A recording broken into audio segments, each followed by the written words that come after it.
महिला विधेयकाच्या मुद्द्यावरती मुख्यमंत्री फडणवीसांची आज 11 वाजता पत्रकार परिषद। मुख्यमंत्र्यांसह महायुतीचे काही प्रमुख नेते देखील यावेळी उपस्थित राहणार। महिला आरक्षण विधेयकासंदर्भात इंडिया आघाडीने घेतलेल्या भूमिकेला महायुती लक्ष करणार, सूत्रांची माहिती। महिला आरक्षण विधेयकाच्या समर्थनार्थ मुंबईमध्ये महायुतीचा उद्या जनाक्रोश मोर्चा असणार। जांभोरी मैदान ते वरळी डोम दरम्यान मोर्चाचं आयोजन। फडणवीसांसह महायुतीचे प्रमुख नेते देखील या ठिकाणी उपस्थित असणार। उपमुख्यमंत्री एकनाथ शिंदे आज सातारा दौऱ्यावरती जिल्हा परिषदेच्या 15 नवनिर्वाचित सदस्यांचा सत्कार करणार। शक्ती प्रदर्शनातून भाजपला आव्हान देणार।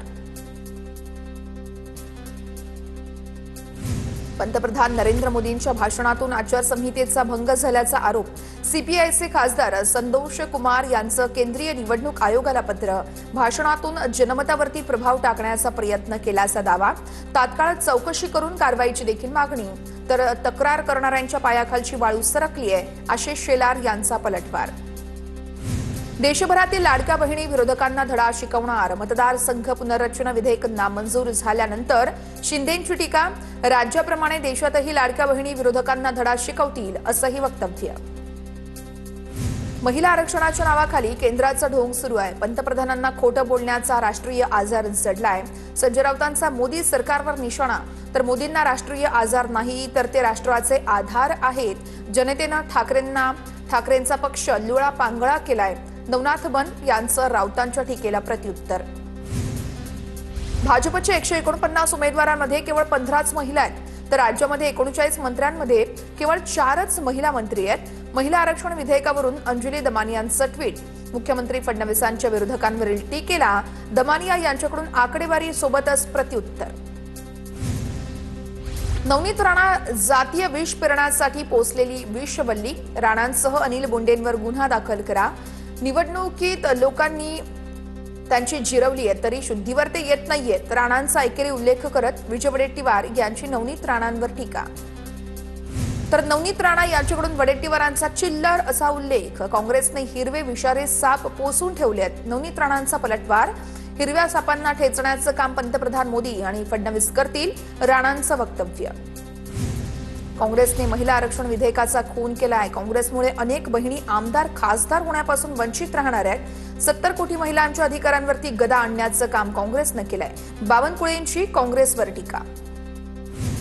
टीसीएस कंपनीतील धर्मांतरण आणि लैंगिक अत्याचार प्रकरणी निदा खानच्या अटकपूर्व जामिनावर आज सुनावणी होण्याची शक्यता।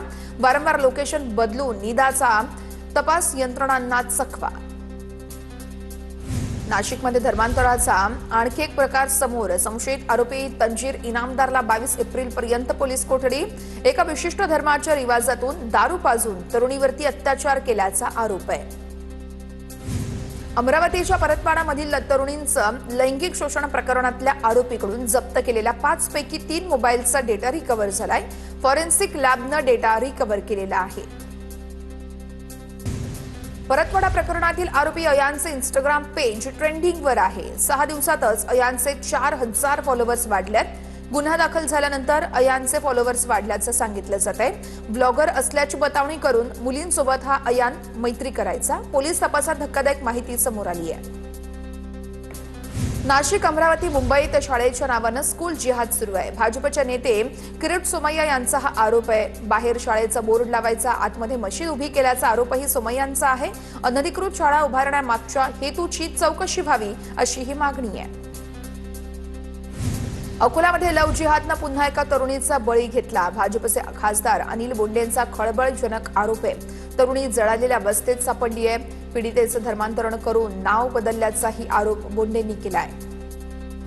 भोंदू खरातचा डिलीटेड मोबाईल डेटा रिकव्हर झालाय। खरातच्या मोबाईलमधून डर्टी सिक्रेट्स समोर येण्याची शक्यता आहे। खरातने पुरावे नष्ट करण्यासाठी चॅट्स, फोटो, व्हिडिओ डिलीट केले होते।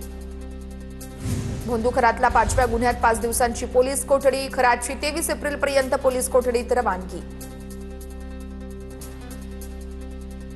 खरातसारखी नीच प्रवृत्ती राज्यामध्ये राहता कामा नये। उदय सामंतांची प्रतिक्रिया। तर एखाद्याचा फोटो असला म्हणजे तो सोबत आहे असं होत नाही। केसरकरांसोबतच्या फोटोवरती उदय सामंतांचं प्रत्युत्तर। संगमनेरमधील भोंदू राजेंद्र गडगेच्या दत्तधाम आश्रमामध्ये पोलिसांकडून पंचनामा, झाडाझडतीमध्ये पोलिसांकडून अनेक औषधं जप्त, गडगे सध्या पोलीस कोठडीमध्ये। भोंदू राजेंद्र गडगेचा दरबार पोलिसांकडून सील, वडगावपानमधील दत्तधाम दरबारामध्ये स्पॉट पंचनामा झालाय। आरोग्य पथकानं दरबारातील औषधांचे नमुनेही ताब्यात घेतलेले आहेत। राळेगाव आदिवासी मुलींच्या तस्करी प्रकरणी ऑडिओ क्लिप समोर आलेली आहे। शहरातील तरुणी आणि तिच्या मित्राचं फोनवरच्या संभाषणातून मानवी तस्करीची मोडस ऑपरेंडी समोर आली आहे। या प्रकरणामध्ये मुख्य आरोपी हा राळेगाव मधील मजहर कुरेशी असल्याचा आरोप आहे। बेपत्ता मुलींच्या प्रकरणामध्ये संशयित आरोपी मजहर कुरेशीच्या घरावर बुलडोझर अतिक्रमणामुळे नगरपंचायतीकडून घरावर कारवाई केल्याची माहिती आहे।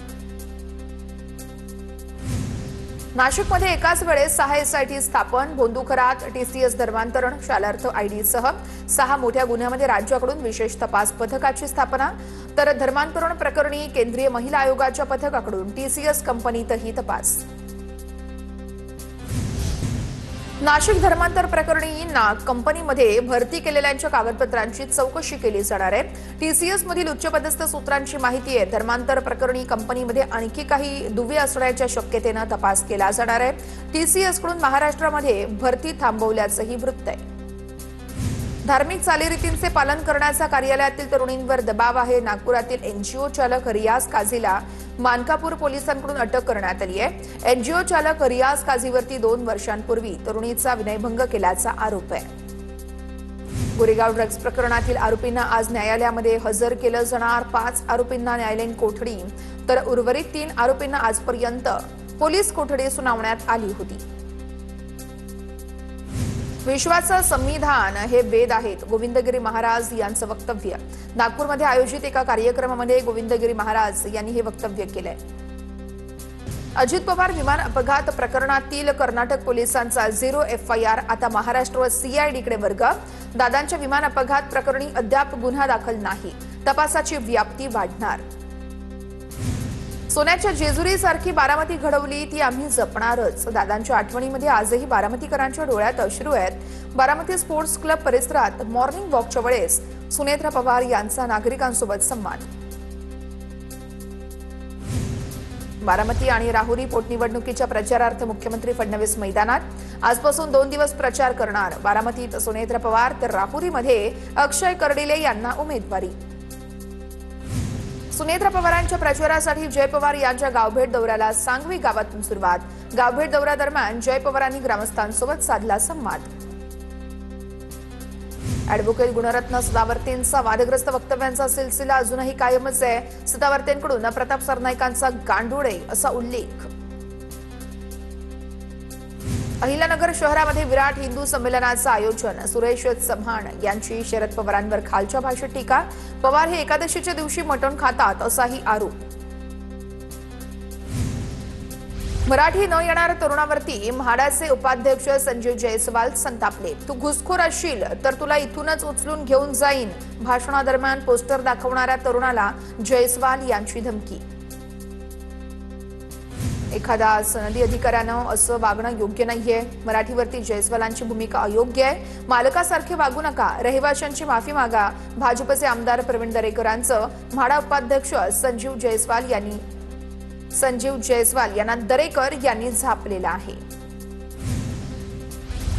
अहिल्यानगरमध्ये भाजप आणि राष्ट्रवादीच्या समर्थकांमध्ये खडाजंगी। भाजपचे विवेक कोल्हे आणि आमदार आशुतोष काळे समर्थकांमध्ये वाद। प्रकरण धक्काबुक्कीपर्यंत वाढल्यानं परिसरात तणावपूर्ण वातावरण। Tanvi Kolte big boss Marathi season 6 ची विजेती ठरलेली आहे। विजेत्याला कलर्स मराठीकडून तब्बल 15 लाख धनराशी आणि ट्रॉफीही देण्यात आली आहे। 3.5 मुहूर्तांपैकी एक असलेल्या अक्षय तृतीयेला एकाच दिवसामध्ये महाराष्ट्रात 1000 कोटी रुपयांपेक्षा जास्त उलाढाल झाली आहे। मुंबईमध्ये 7072 वाहनांची विक्रमी नोंद करण्यात आली आहे। बोरिवलीच्या दुकानातील वादानंतर लेन्सकार्टकडून स्पष्टीकरण। टिळा टिकली लावण्यास कोणतीही बंदी नसल्याचं लेन्सकार्टकडून स्पष्ट। माफी मागत कोणत्याही धार्मिक अभिव्यक्तीवरती बंदी नसल्याचं लेन्सकार्टचं स्पष्टीकरण। ठाण्यातील गावदेवी परिसरामधील एका कपड्याच्या दुकानाला आग। दुकानदाराचं यामध्ये मोठं नुकसान। अग्निशमन दलाला आग विझवण्यात यश, आगीचं कारण मात्र अद्यापही अस्पष्ट.